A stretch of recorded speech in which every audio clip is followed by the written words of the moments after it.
Стоптема, добро вечер. Соочени сме со најголемата криза по Втората светска војна.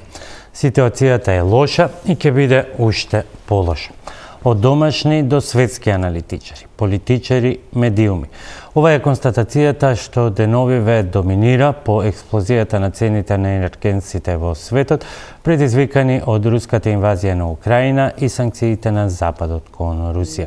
Во реден интензивен ангажман денеска во владата со низа состаноци со бизнис коморите, откако најде на проблеми спроведувањето на одлуката за замрзнување на маржите за основните прехранбени продукти, а дополнително по вчерашниот состанок на економскиот совет на кој владата не предложила конкретен сет мерки за намалување на ценовниот удар врз граѓаните и за помош на стопанството, туку само биле ислушани предлозите на бизнис заедницата и на дел од економската заедница, односно универзитетски професори од економската сфера.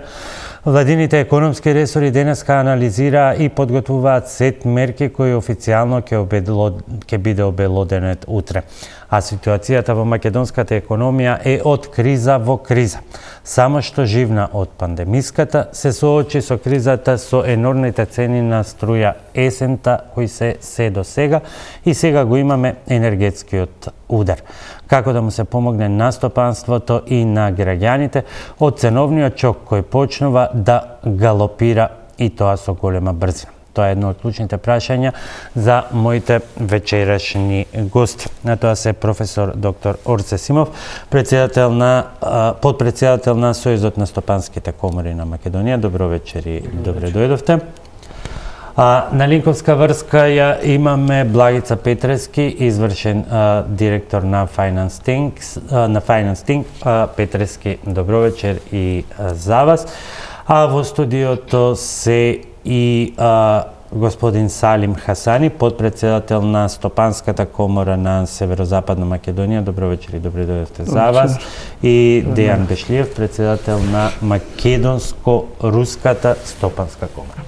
Добро вечер и добре дојдовте. И сега со последната вест од Соединетите Американски држави, која се однесува на потврдата дека американскиот председател Џо Бајден ја издаде извршната наредба со која забрани увоз на нафта, газ и јаглен од Русија, прашањето околу влијанието на руско-украинската војна се зголемува. Колку може да се прогнозира било што во вака непредвидливи околности? Господин Орце. Светската и македонската економија започнаа да заздравуваат после пост-ковид економската криза 2020 година. Ние во 2020 година Македонија имаше пад на бруто домашниот производ од 6,1%, додека 2021 година се очекува дека растот, се уште нема официјални информации, растот ќе биде некаде околу 4%. Но сега енергетската криза се заканува дека ќе има негативно влијание врз заздравувањето на економијата во светот, па и во Македонија. Енергетската криза, високите цени на енергенсите, а сега во овој момент се случува да сите типови на енергенси, и нафтата, и газот, и електричната енергија имаат многу високи цени, и тоа е закана...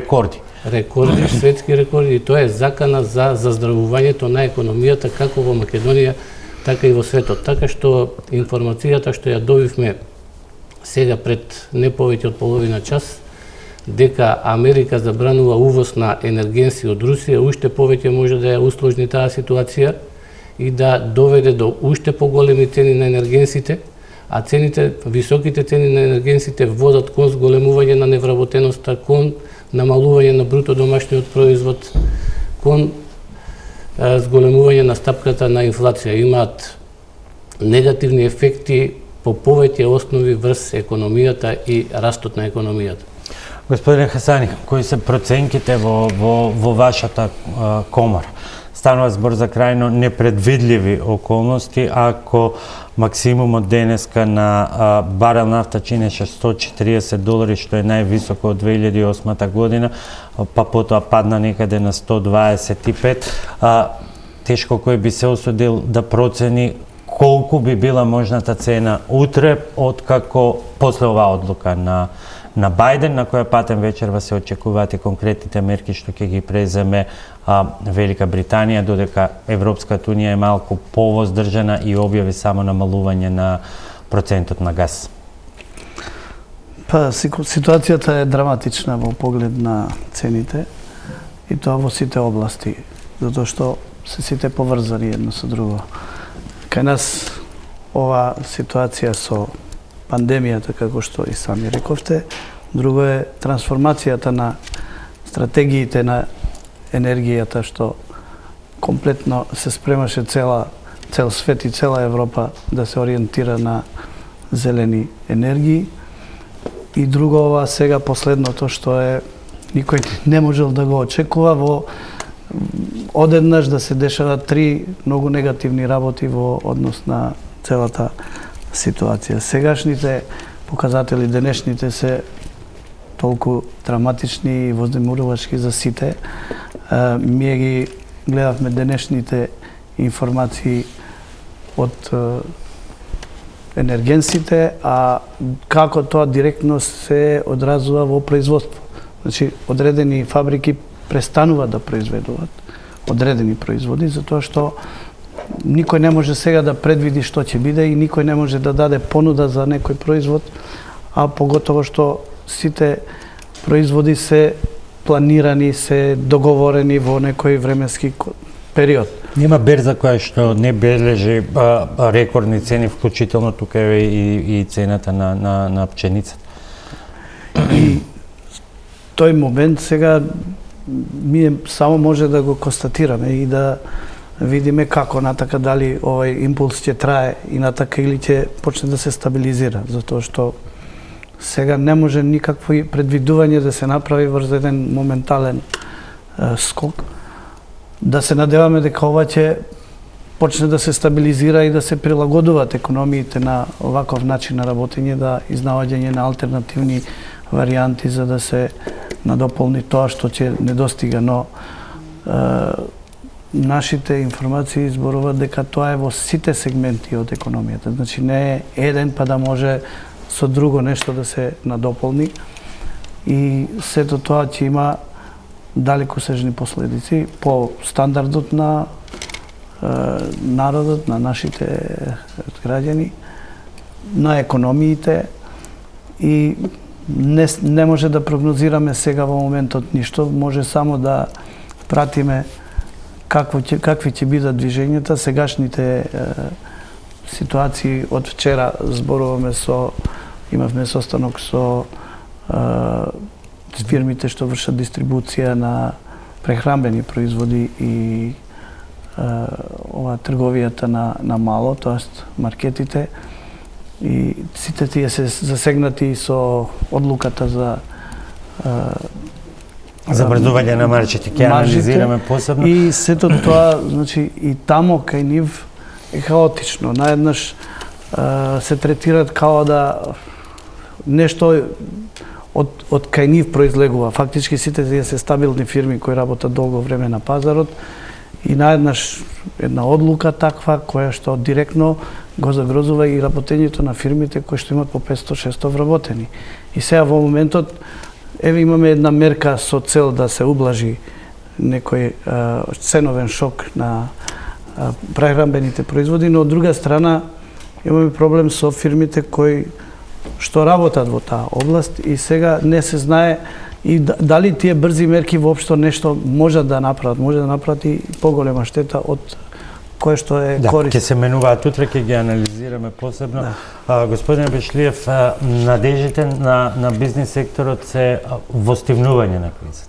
Но кризата ескалира во сите можни сегменти, вклучително и со оваа извршна одлука на американскиот претседател, која што ќе видиме со утрешното отварање на берзите какво се влијање.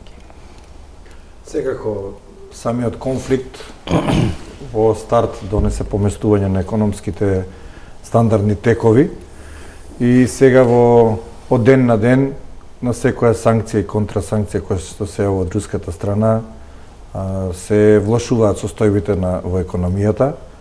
Последната одлука која сега ја коментираме ќе придонесе според проценки на американскиот Bloomberg зголемување на цената на нафтата до $185 за барел, може би и повеќе до крајот на годината, но треба да се земе во предвид дека американскиот увоз на руска нафта е само 8%. Ова го кажувам бидејќи сепак многу повеќе ќе поиде по година Европската Унија и Европа и дека тоа ќе се прелее на нашата економија која знаеме дека генерално соработува со европските земји. И не само на нафтата која споменуваме, гасот исто тако тука присутен со зголемување на цена. Денеска имаше цена од $3.800 за 1000 метри кубни. Впечатлива е тоа менување на цените. Последната која што ние ја меревме изнесуваше $3.097, вие ја имате повисоката, а денот почна со $2.121. Тоа е само илустрација колку цената на енергенците се менува буквално од час до час. Еве уште еден пример. Во петокот италијанската влада излезе со проценка дека покрај загубата од 9,8 милиарди евра на извозни добра од нивната земја кон Руска Федерација со санкциите што се воведуваат, ќе се создаде при цена од $2.145 за 1000 метри кубни газ, ќе се создаде дупка во италијанскиот буџет од 55 милиарди евра или $2130 по семејство. Со денешната цена од $140 за барел нафта, предпоставката кај нив е дека секое семејство ќе го чини 535 евра годишно повеќе набавка на нафтените деривати. Значи, апсолутно цените ќе растат. Со тоа што кога сме кај Европа, бидејќи Америка малку намигнува и кон Венецуела за да го осигура својот енергетски биланс. Кога сме кај Европа, веќе денеска, иако подготовките траат неколку дена, и енергетскиот гигант Shell попладнево објасни дека ги суспендира комплетно сите трговски односи со Русија, односно набавка на нафта, газ и други енергии. Да, Shell го најави тоа уште пред 3 дена, добро кажавте, и ги суспендира. Тоа е англиско-холандска компанија и согласно мерките на англиската влада ги суспендираше своите операции со Руската Федерација. Треба да напоменеме дека навистина ќе има големо влијание се во ова, бидејќи не е само еднострана штетата.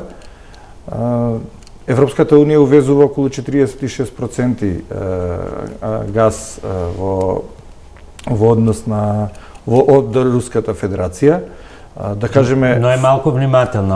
Комисијата бидејќи најавува одлука дека до крајот на годината ќе го намали за овие 46% за 2/3. Така. Затоа што вториот од кој што набавуваат голем добавувач е Норвешка со 23%. Па потоа се Соединетите држави, Катар и Алжир со по 8%. Што се огромни количини од кои треба да се откажат наеднаш. Во делот на нафтата 27% увоз, а вториот и третиот се на 12, на 13, тоа се повторно Норвешка, Алжир и Соединетите држави. Значи, еден огромен дисбаланс кој што ќе се јави во Европската Унија и поради тоа е зошто тие повнимателно се однесуваат кон нивната одлука. И не верувам дека ќе се донесе крајна одлука за целосно стопирање на соработката.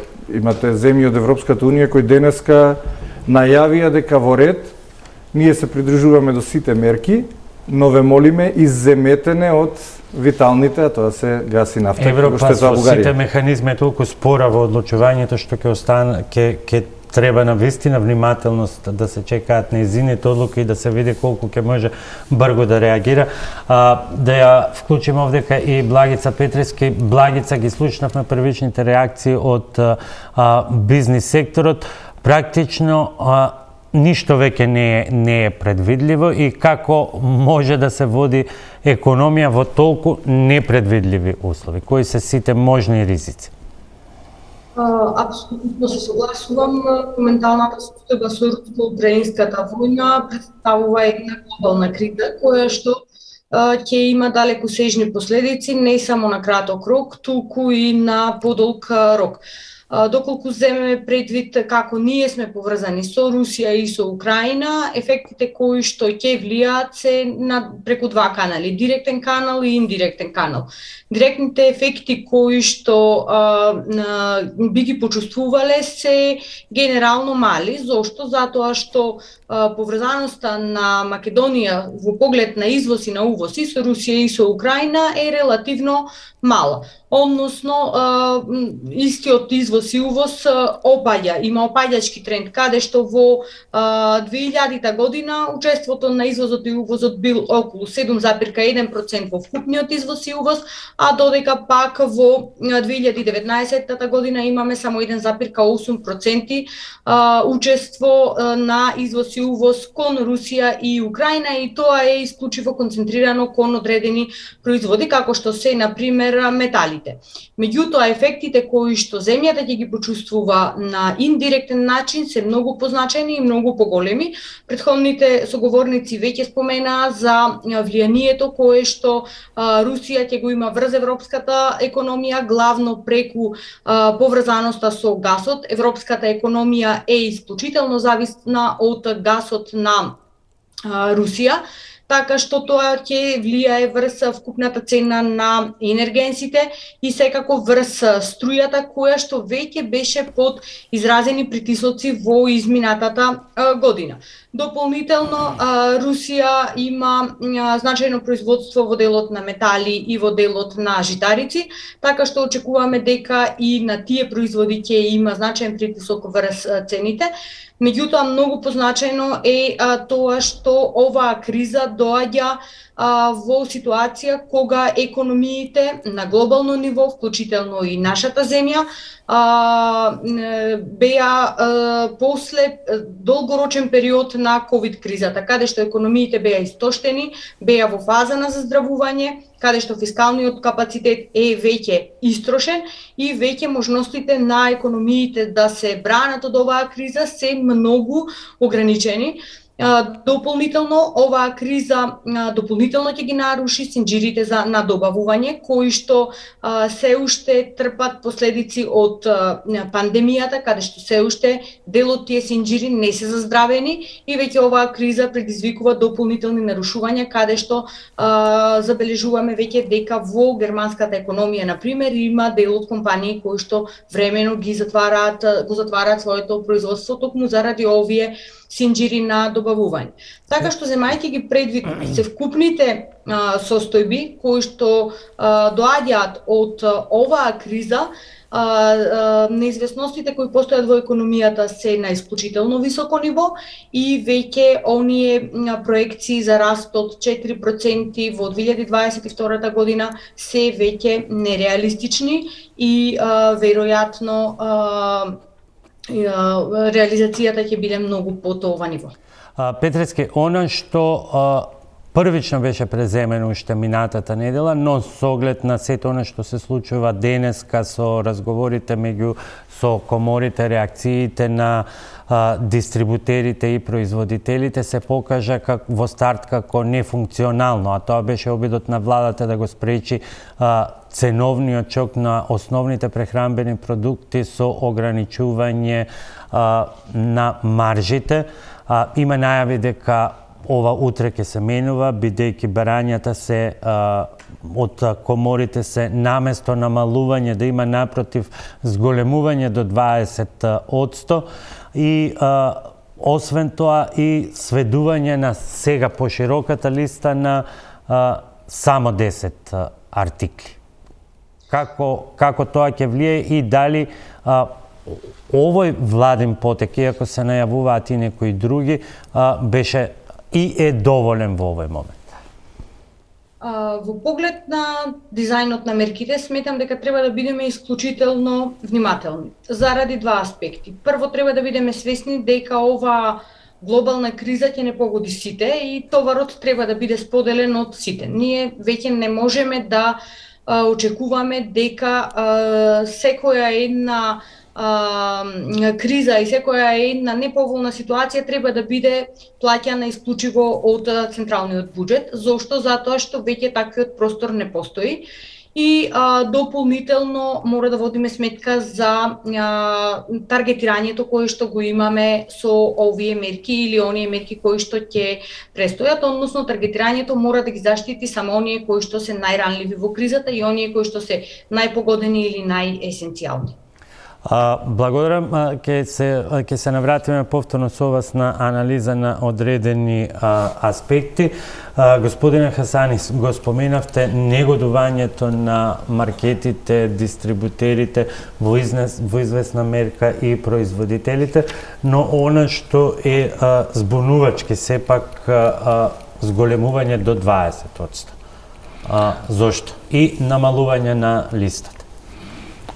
Па од состанокот вчера што го имавме со членките што се засегнати со оваа мерка, значи ова како мерка целта е добра, но начинот како се спроведува и врз кои артикли, значи таа равномерна мерка нефункционална е од причина што за одредени производи тоа функционира затоа што 5% на големо и 10% на мало, кога цената на производот е голем и оперативните трошоци се мали, тоа е во ред. Но има одредени артикли каде што цената на производите е многу мала и оперативните трошоци во однос на цената на производот се многу поголеми. И тамо веднаш се појавува работа со загуба, затоа што со 10%, односно со 5% на мало, не може да се покријат елементарните трошоци. И тука сите фирми што се занимаваат со оваа работа ќе почнат да се повлечат, да не ги набавуваат тие материјали во доволно. Па веќе имаме такви обиди кои што може да се наречат дури и саботажа, иако такви производи има, па сега имаме недостаток на одредени артикли во еден маркет, ги има во другиот маркет. Сите ќе почнуваат да ги избегнуваат тие артикли каде што работат со загуба. А таа загуба може да биде многу голема за големите фирми што прават големи дистрибуции и големи маркети. И ми имавме ситуација вчера кога ни кажа дека одредена фирма само сега во струјата што му е поскапена по маркети му причинува по 200.000 евра месечни загуби, што не може да ги покрие трошоците од електрична енергија и од транспортот. Тука имаме едно друго прашање, може би го загатна и Петревски, дека сите треба на некој начин да бидат солидарни. Имаме едно прашање конкретно околу тоа, меѓутоа, господин Симов, кои се оценките и проценките во однос пред се на маржите на вашите членки? Нашите членки исто така имаат проблеми со ограничените маржи, како што спомна и господинот од Комората на Северозападна Македонија. Тие проблеми се истакнати во владата, така што очекуваме со утрешните мерки кои што владата ќе ги презентира, дел од тие проблеми да се решат. Еден од поголемите проблеми е тоа што ограничените маржи на производите кои што имаат помала вредност не е доволно да се покријат трошоците околу производство и продажба на тие маржи, така што и нашите членки доставија дополнителни информации и побара дополнителни подобрувања на тие членки кои што очекуваме дека во идниот период ќе бидат решени. И меѓутоа сега и со енергетската криза, со зголемувањето на цените на енергенсите, ние како земја која што е зависна од увоз на енергија, ниту произведуваме нафта и газ, произведуваме одредени количини на електрична енергија, треба нашите насоки да бидат во правец да тоа што можеме системски да го направиме без да бараме дополнителни средства кои што владата ќе ги субвенционира и до производителите и до компаниите со системски мерки кои што се долгорочни одржливи мерки да ги намалиме негативните ефекти од енергетската криза. Бидејќи не произведуваме воопшто нафта и газ, ние треба да видиме што можеме да направиме околу производството и потрошувачката на електрична енергија. 2020 година Во Македонија се потрошени 8500 гигават часови електрична енергија, од кои што 3352 гигават часа електрична енергија се... Минусот до сега е 6 милиарди. А да го рачистиме овој дел. Господина Хасани спомна и господја Петрески дека во овој момент не може да се подпираме сите на буџет. Во ова студио, мислам дека беше минатата недела, во однос на големите дистрибутивни центри и маркети, министерот за економија Бектеши прикажа една мощна интересна статистика за нето добивките остварени дури во време на пандемија, кога истите тие компании користеа државна помош, поддршка согласно сите програми кои што ги имаше владата за поддршка на стопанството во време на пандемија.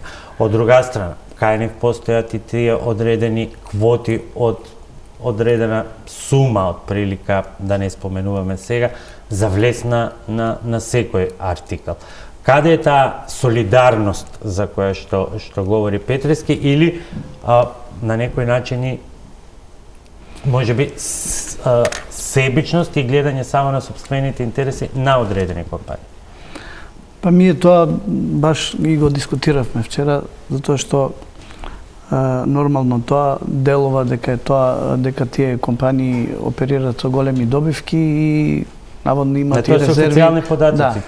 До 4 милиони евра на... Но обртот тие компании што го прават, тоа е значи преку 100 милиони евра на годишно ниво, или 50 милиони, или 60 милиони, тоа е една огромна машинерија која треба да работи за да може да го сработи целиот тој обрт. И тоа не се базира на големи маржи, него се маржите се многу мали, но се големи количините. И тука членките вчера што ни ги кажа податоците, трошоците им се 9 од 8 до 9% им се оперативните трошоци на малопродажните цени. А 5% се трошоците за големо продажбата, за дистрибуцијата.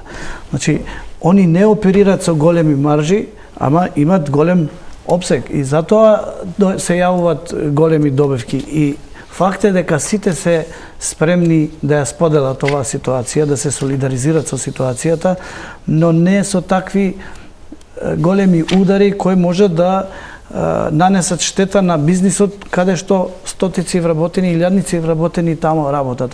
Што е она што оптимално би било прифатливо за нив? Бидејќи ја имаме од една страна ограничување на 5 и 10%, се бара 20%, имате некакви назнаки во која насока би бил компромис? Компромисот мислим дека би било 15% за малопродажни и 7-8% за големо продажбите. Исклучиво со оваа скратена листа од 10 производи? Само листата треба да се редизајнира. Зашто? На 10? Па можеби, сега не можем ја со точни бројки, но например солта не може да се ограничи со 5% и со 10%, кога трошоците се 15% за оперативните трошоци, зашто цената на солот е многу мала. А реално е многу основен артикал кој што без тоа не може стопанството да живее. И од друга страна, овошјето и зеленчукот, исто така. Тамо имаме само калта, како се вика тоа, калирањето и амбалажата е скоро 10% од цената.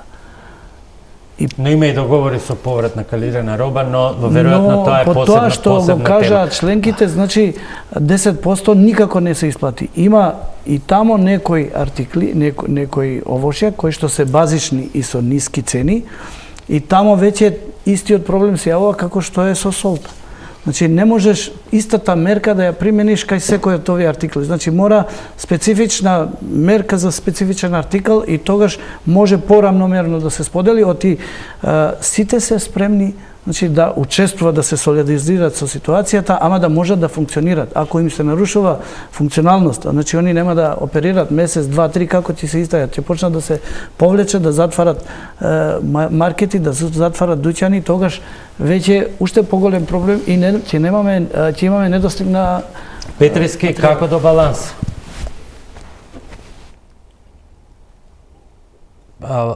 Благица, дали се слушаме како до баланс и споделување на товарот, имајќи ги предвид и овие ставови и аргументи кои што сега ги слушаме? А се содржани во официјалните дописи на коморите до владата? Јас и порано имам искажано свој став во поглед на балансите. Мислам дека таквите баланси треба да бидат врз база на диалог, каде што ќе биде и коморите и владата и ќе се најде диалог кој што ќе биде на некој начин споделен товар помеѓу сите засегнати страни. Затоа што само на таков начин може да очекуваме дека сите оние мерки кои што ќе бидат донесени ќе бидат одржливи и нема да се соочиме со потенцијални манипулации на истите. Така што јас верувам во тој социјален диалог кој што постои и коморите треба да бидат активен чинител и заедно со владата да учествуваат во дизајнот на таквите мерки. Тука одиме со кратка пауза за реклами, а потоа ја продолжуваме дебатата, а како основа за тоа изјавата на министерот за економија Крешник Бектеши, кој навести, но не ги кажа конкретните мерки кои што утре ќе ги преземе владата за ублажување на ценовниот шок, за помош на стопанството. Ке останува да видиме утре дали ќе има од соодветни мерки и за намалување на енергетската криза.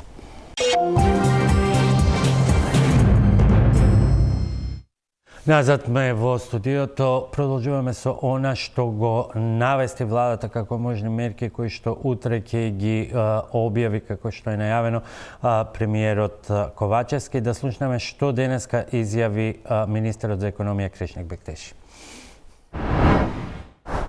Денеска имавме преговори, маржите постоечки ќе се намалуваат, ќе се ревидираат одредени производи, колку ќе бидат намалени, ќе кажеме утре, значи ќе бидат намалени и маржата од 5% што е во трговиите на големо и маржата во трговија на мало што е 10%, но ќе има ревидирање на одредени производи. Дали трговците прифатија укинување на маржата за некои основни продукти и дали освен лебот би можело некои други продукти да се најдат на оваа листа за кои ќе биде укината маржата?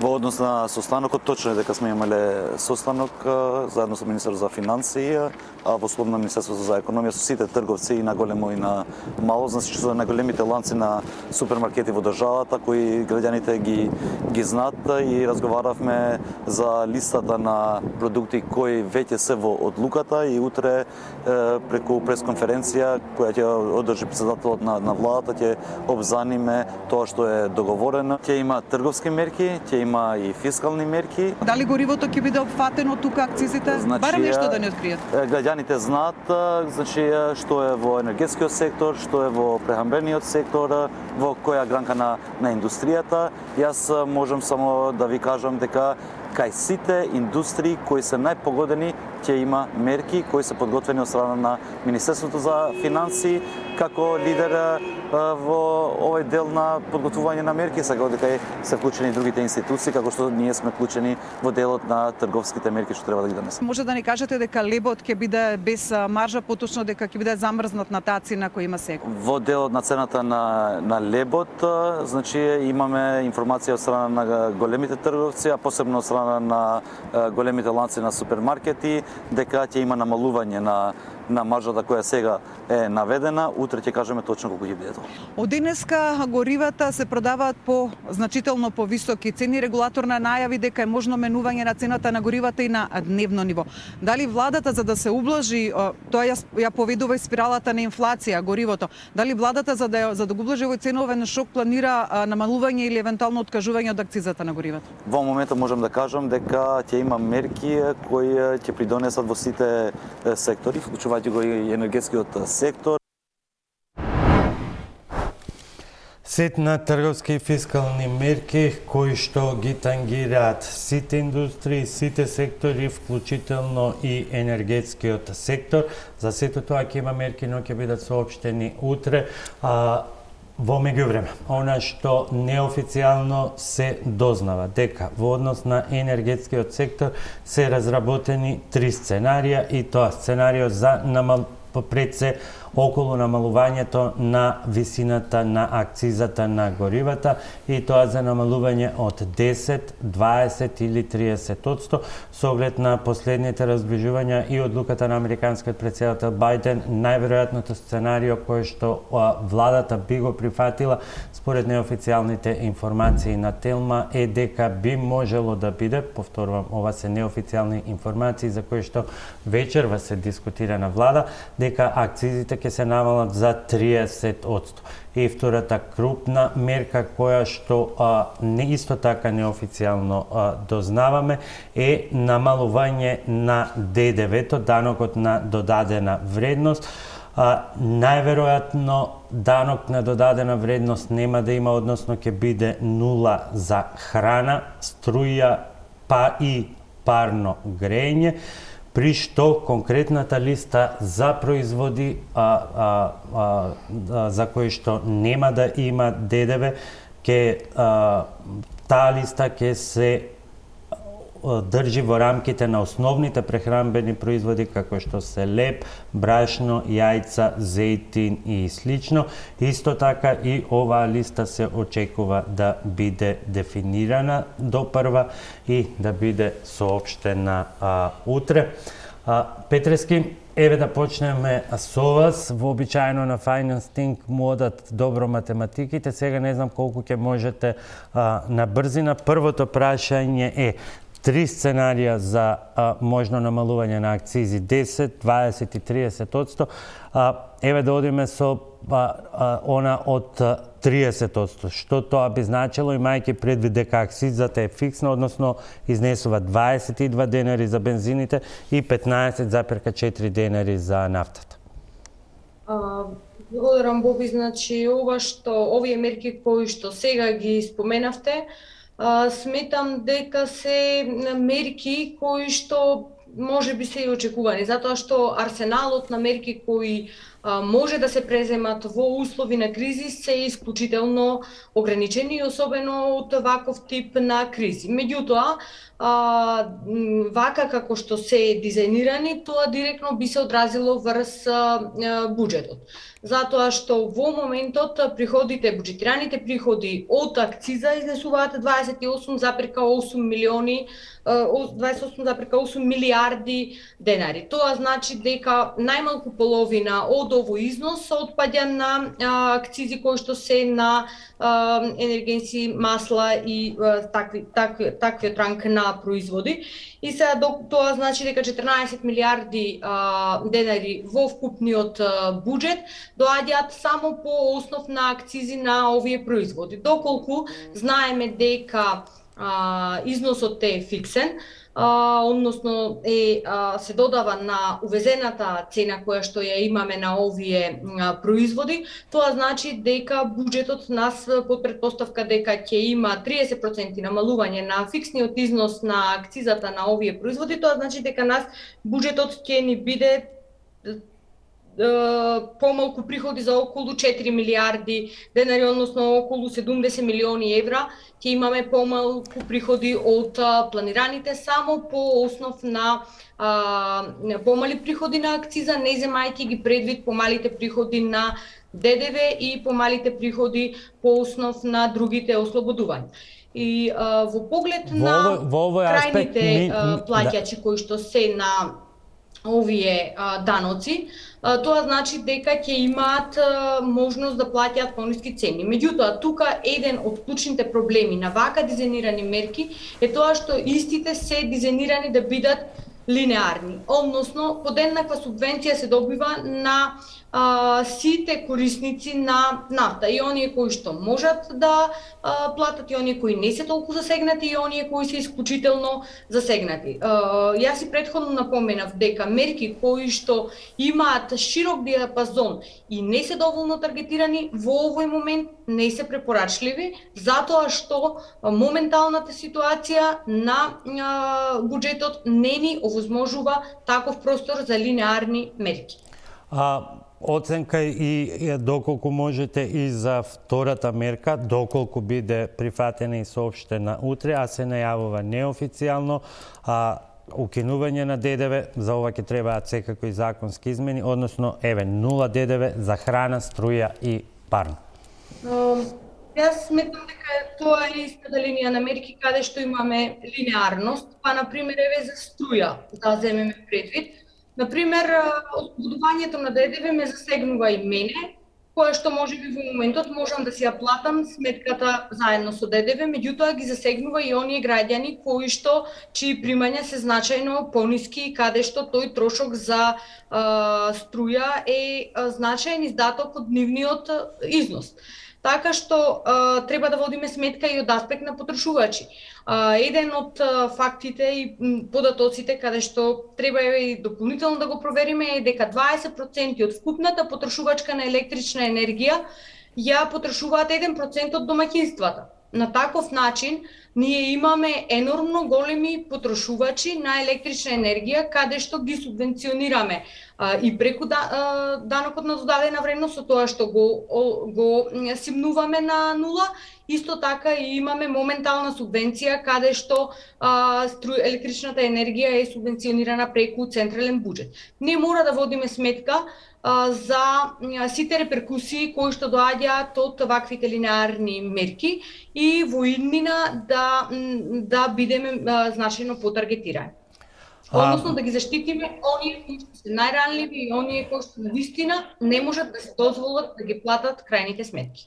Да слушнеме што вели бизнис секторот, особено околу она што е најактуелно, зголемувањето на цената на енергенсите, значи намалување на акциза евентуално на 30%, хипотетички го разгледуваме тоа сценарио доколку се случи, и укинување ДДВ, 0 ДДВ храна, струја и парно грејење. Парното грејење е малку болна тема, бидејќи се однесува на Скопје, не тука цела Македонија малку се бунтува околу тоа. Тоа е посебна тема, еве да се задржиме на овие три елементи. 30% акциза намалување, без данок, храна и струја, и тоа листа на основни производи во однос на храната, леб, брашно, зејтин, јајца и слично. Највисоката цена на нафтата до сега, или all time high, за еден барел имало на 8 јули 2008 година, и тогаш еден барел чинел $147. Во моментот еден барел нафта е $122. Врз база на таа цена околу $120 за барел нафта, регулаторна комисија од денес утврди нови цени на нафтените деривати, така што малопродажна цена на 1 литар нафта е 85,5 денари. Веќе само за колку за гледачите, веќе е изготвена одлуката, што ми излезе во службен вестника, се очекува тоа да биде утре. Регулаторна комисија повеќе нема да утврдува цена на секои 2 недели, туку ќе утврдува секој ден, така што е можно веќе и утре да имаме нова одлука. Затоа што овие остри промени на цените, како што и вие спомнавте, кај гасот денес е отворена цената со $2,100, завршила на $3,900, тие големи флуктуации на цените на енергенсите негативно влијаат и на буџетирањето и на планирањето на производството, на производствените капацитети. Но да се вратиме кај нафтата.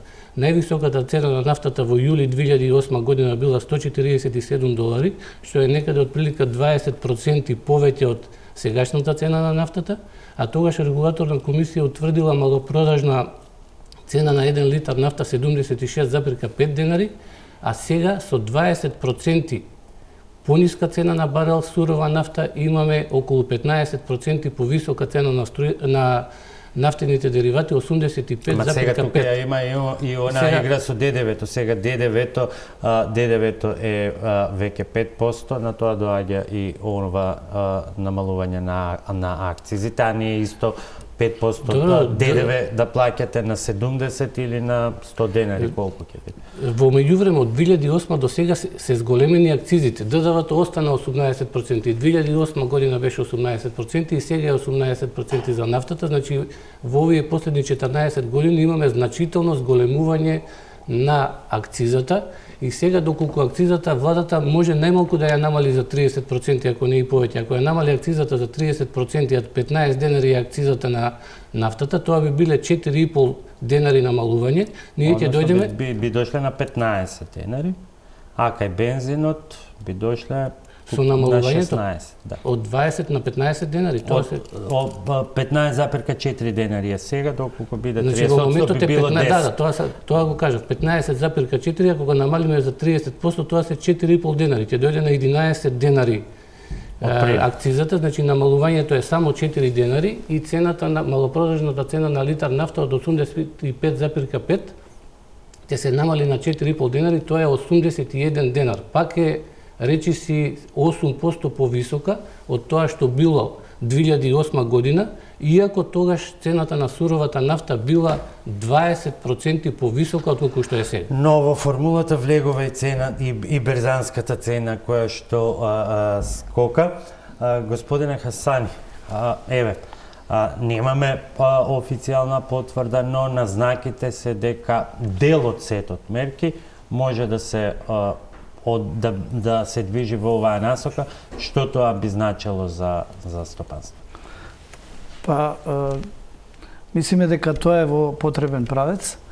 Ова распределба на целиот овај шок е преку ДДВ-то, пошто во вчерашните анализи што нашите членки ги дадоа, пошто од сето тоа, сите други проблеми баравме и да дават предлози. И на сите тие предлози беа предлозите за укинување, односно намалување на ДДВ за одредени базични прехранбени артикли е еден од начинот да се амортизира цените во маркетите и во дистрибуцијата и во енергијата. Значи, намалувањето на акцизите исто така ќе влијае доволно за да може да си намали трошоците, затоа што сите фирми имаат и оперативни трошоци, енергија и транспорт.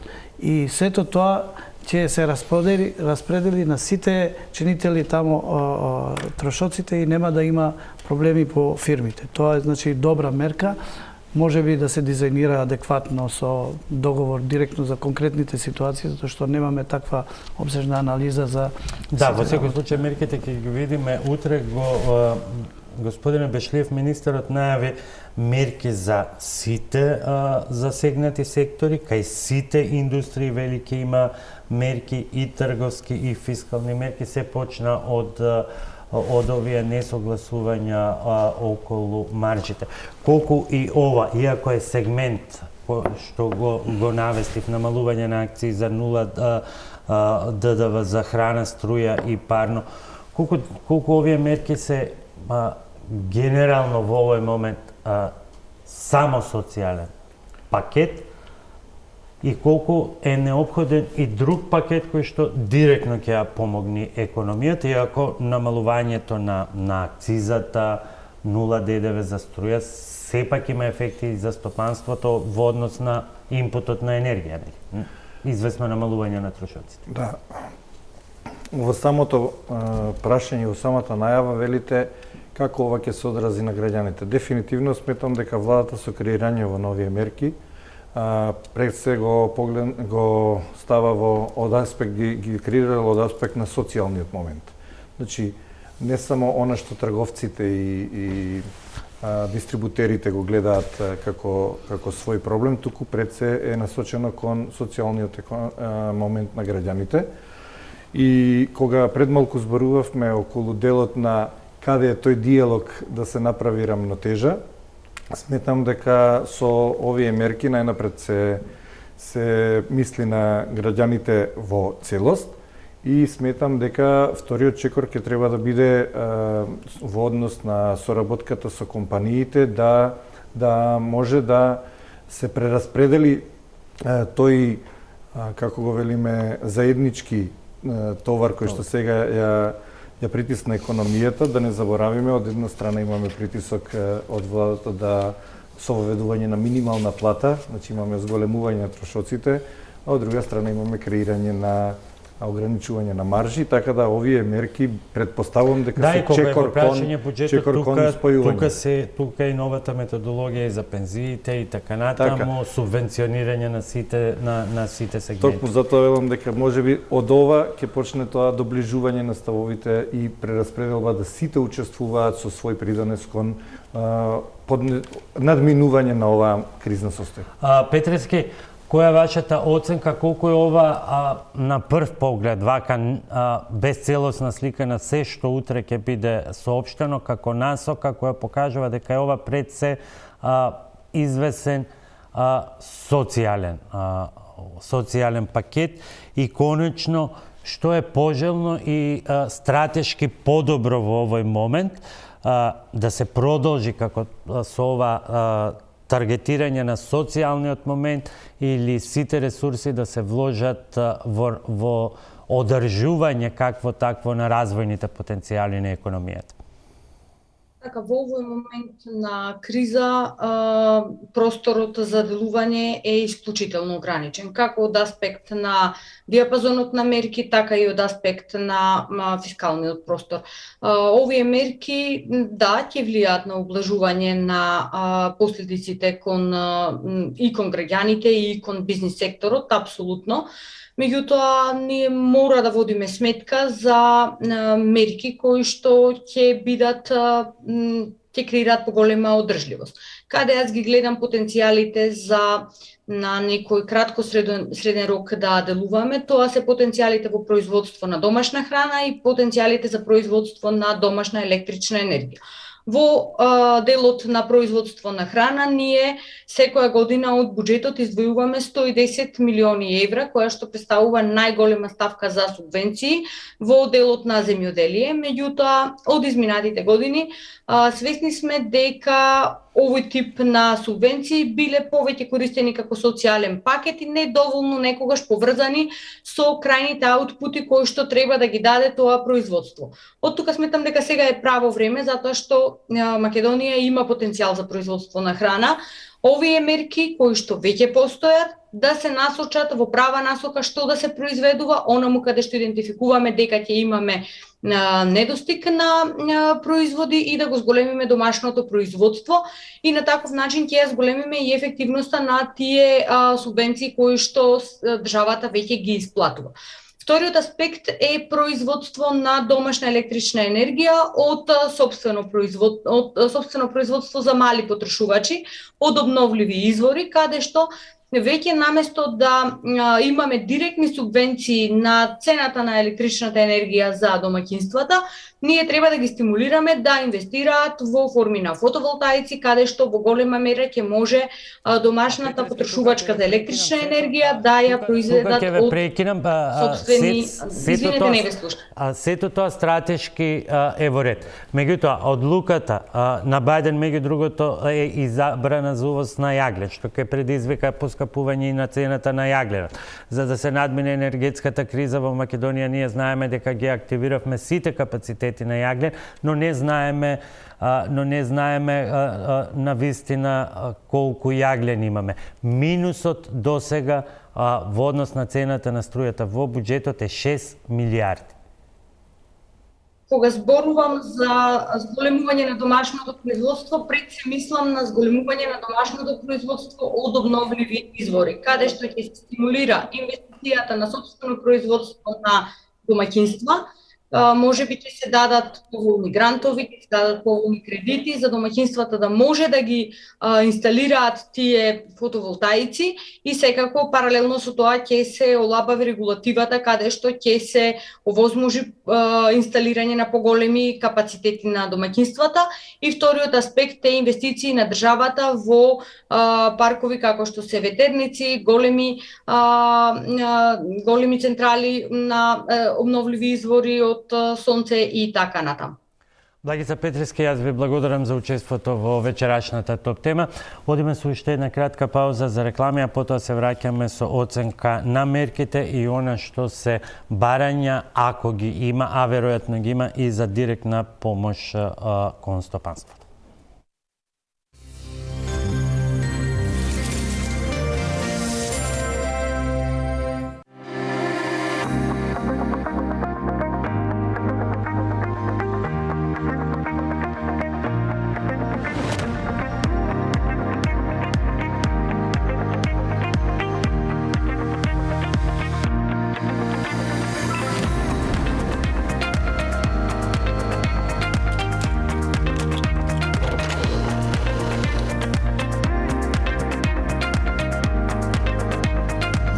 знаеш дека LPG Plus на Макпетрол не само што е 50% поевтино од бензинот, туку ефикасно го штити моторот од абење.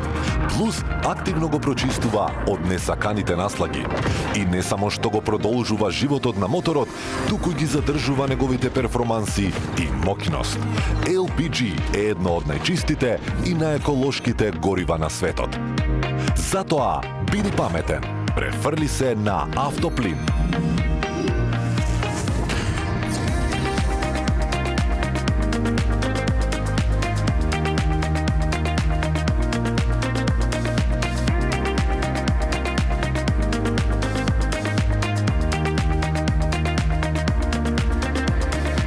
Квалитетниот Ултра LPG Plus по европски стандарди. Само на бензинските на Макпетрол. Кога светот застана, свативме дека ни е потребен голем напор да се откажеме од луѓето, од конекцијата, од движењето, од себе си. И постепено свативме дека она што најмногу ни е потребно е да се чувствуваме сигурно и безбедни. Неизвестноста е товар што никој не може сам да го носи. Затоа, ние од Македонија осигурување сме тука да го носиме за вас, за да може секогаш да кажете знам кога сум сигурен. Убаво е кога знаеме дека постои некој кому му е важно она што ни е важно и нам. Станбен кредит од Комерцијална банка со најдобри услови на пазарот. Сега со можност за животно осигурување, со најниски каматни стапки и без трошоци за одобрување и проценка во промотивниот период. Комерцијална банка. Полесно е заедно. Постои свет, исполнет со предизвици,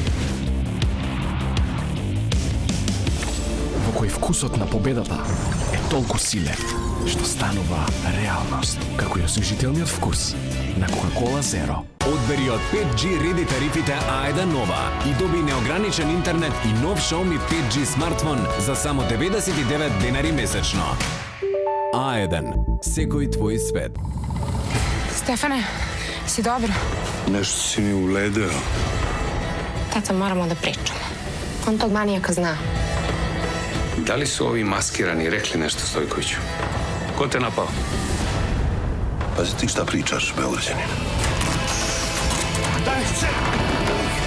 Daj mi čisto pošteno reci, šta se to dešava gore u Zabranu? Zabran nekom daje, nekom uzima. Makso! Gdje? Балкански кругови. Не пропуштајте новата епизода. Вечерва во 22 часот и 10 минути. Премиерно на Телма.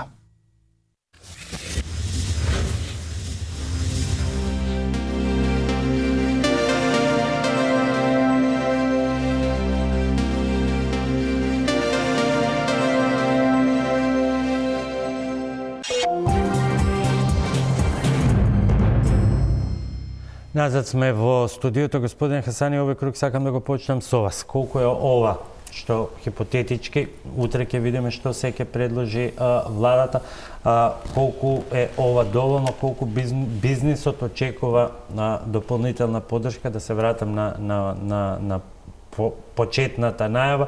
Имавме ковид кризата, враќањето на субвенциите веќе доаѓа на дневен ред, го имавме струјниот удар и сега го имаме овој тотален енергетски удар која предизвикува целата инфлаторна бура. Па, ова првата реакција е во потребен правец по наше размислување, значи со интервенцијата со ДДВ-то и со акцизите. И сега натака ние немаме доволни информации све тоа што опфаќа, но субвенционирањето на одредени производи кои што се стратешки потребни за да ја намалат потребата од надвор, тоа е добро. Значи, само треба да се идентификуваат кои се тие како реални можности, за да може во брз рок да се реагира. Тоа е друго. Во однос на цените на енергенците, предпоставувам дека коморите веќе работат на барања плюс кои што би ги испорачале до влада. Па на енергенците секако дека ќе треба да се дизајнира добра методологија ова на дневно ниво промени, не знам кој како ќе може да ги следи и како ќе може да се практикуваат тие сите мерки, но во секој случај тука сме сите да пратиме и да учествуваме во тие дебати и да направиме најдоброто што е можно и да се распредели ситуацијата кај сите. Која е оценката на Сојузот на стопански комори? Сегментарно и неофицијално се овие мерки, што е она што го очекуват или истото идентичното прашање, што е пожелно во овој момент стратешки сите ресурси да се вклучат на одржување на економијата или првичните мерки да бидат насочени кон овој социјален сегмент? Земјите кои што се енергетски зависни, кои што во најголем дел ги увезуваат енергенсите, многу потешко ќе ги пребродат оваа енергетска криза. Затоа треба да имаме системски мерки кои што ќе овозможат собствено производство на енергија. Ние увезуваме целосно нафта и газ, тука нема што можеме многу да направиме, меѓутоа во производството на електрична енергија може да се донесат мерки за олеснување на процедурите за изградба на фотоволтаични централи. Ние сега мораме да делуваме сега и веднаш. Сега и веднаш ние како Сојуз на стопански комори на Македонија бараме да се намалат акцизите значително на ниво од 2008 година, така што ќе добиеме, ќе облажиме ефектот што ќе го имаат зголемените цени барем на нафтените деривати во транспортот, во производството и ќе овозможат колку толку намалување на појава или на ефектите што ќе зголемат инфлацијата. Меѓутоа и системски ние можеме да ги олесниме мерките за инвестиции во обновливи извори на енергија. Да ја зголемуваме мерки за зголемување на енергетската ефикасност, тука во две насоки ги гледаме мерките. Прво, заштеда на електрична енергија и втората мерка е собствено производство на електрична енергија. Собствено производство на електрична енергија може да се донесат едноставни регулативи кои што ќе овозможат на македонските инвеститори да градат капацитети од обновливи извори на енергија, пред се фотоволтаици, и домаќинствата да можат да произведуваат на крововите од нивните објекти, да произведуваат електрична енергија која што ќе биде компензирана, односно продавана на снабдувачот со разлика дека сите мерки во овој момент се за преживување и опстојување. Ние нашиот дефицитот на надворешната трговска сметка многу се зголемува со зголемување на цените и на нафтата и на газот и со зголемениот увоз на скапа електрична енергија. Ние 2020 година увезовме скоро 39,6% од електричната енергија која што потрошивме, а 2021 година се уште нема официјални податоци, меѓутоа тој процент на увоз е поголем и затоа ако имаме мерки за собствено производство ќе можеме да ублажиме. Господин Бешлиев, како председател на Македонско-руската комора, за крај со вас би сакал, веројатно ја интересира и ги интересира и бизнисмените, бидејќи сте повеќе во контакт. Го спомна и статистичките податоци и Петрески, најниска размера 0,4, 1,8, некоја средна вредност односно последните години, врвот од 7,1 за сега не. Но, ако се погледне структурата на тие 237 милиони евра кои што се последен податок, тука се метали, тука е земјоделие. Што тоа значи? Да, многу вака звучи малку 0,4 до 1,8, меѓутоа тоа е на база на макроекономски показатели, каде што се гледа целокупниот извоз на нашата земја во странство, но пресликано што тоа значи за земјоделскиот сектор ме прашувате, значи Република Северна Македонија извезува од прилика 56 милиони за 2021 година, 56 милиони долари извоз во Руската Федерација, од кои половината се земјоделски производи и вино, значи околу 27 милиони долари.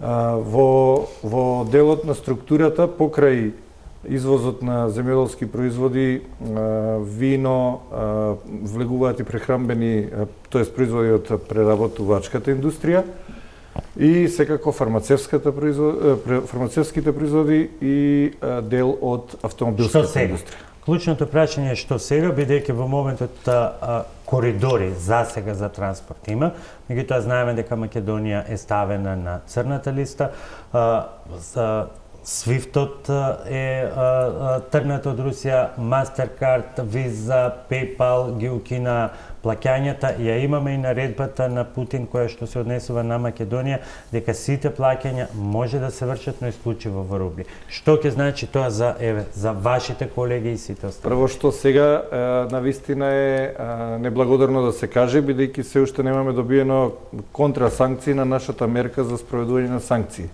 Се очекува врз основа на искуството дека ќе определат определени контрасанкции кон нас, да видиме во каков обем и на што ќе се однесуваат. Значи, доколку се однесуваат само на дел за, да кажеме, автомобилска индустрија, тогаш во тој случај земјоделското производство ќе продолжи, ќе има можност да се пласира. Во однос на тоа дали и како ќе бидат вршени плаќањата, Свифтот е исклучен, но не во целост. Значи, постојат определени банки кои што и понатаму работат и на европско ниво. При тоа, ние имаме директни кореспондентски банки кои можат плаќањата да ги вршат се уште директно. Во однос на што понатаму и какви ќе бидат алтернативите, прерано е да можеме да процениме какви ќе бидат алтернативите, бидејќи и сите оние други наши конкуренти на тој пазар ќе се сретнат со истиот проблем и ќе мораме да се бориме и на другите пазари каде што ќе бидат евентуални алтернативи за нас. Многу неизвестност во секој поглед, преостанува да ги сочекаме утрешните мерки кои што ќе ги соопшти владата. Ви благодарам на сите за вечерашното учество во Топ тема. Почитувани, ви благодарам на вниманието. Секако останете со филмската програма на Телма и вестите во 21:30.